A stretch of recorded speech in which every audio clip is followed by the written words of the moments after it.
Mengapa manusia bisa berbicara? Kalau kita membicarakan mengenai alasan tadi, maka kita bisa mengambil dari dua perspektif.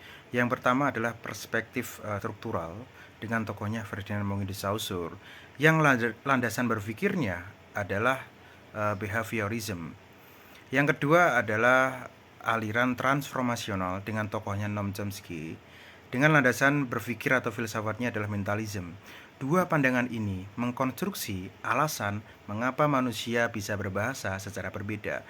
Kita akan mengupas satu persatu.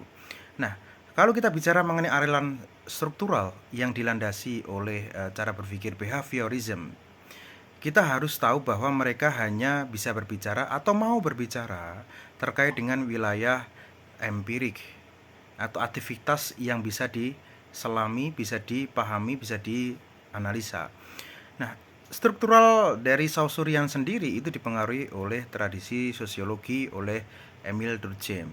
Ini yang juga melandasi gagasan mereka bahwa bahasa itu diperoleh dari ranah sosial, lewat interaksional, lewat komunikasi dengan sesama manusia, sehingga kemudian bahasa mulai berkembang gitu ya. Tetapi hal ini kemudian ditampik atau dinegasikan oleh Noam Chomsky khususnya.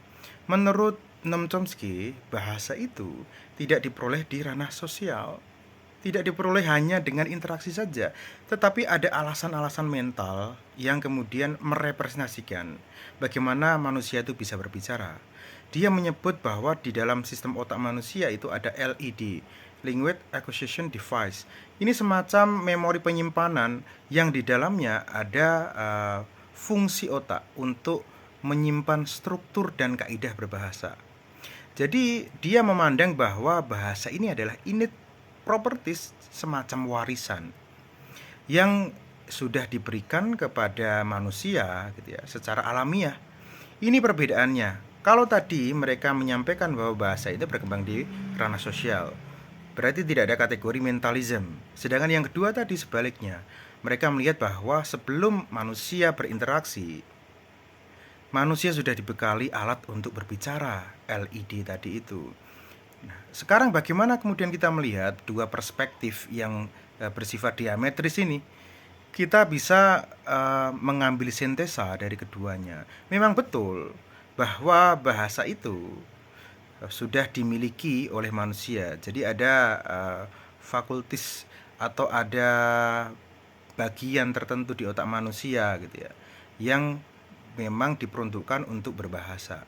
Tetapi di sisi lain, bahasa itu juga berkembang ketika manusia berinteraksi.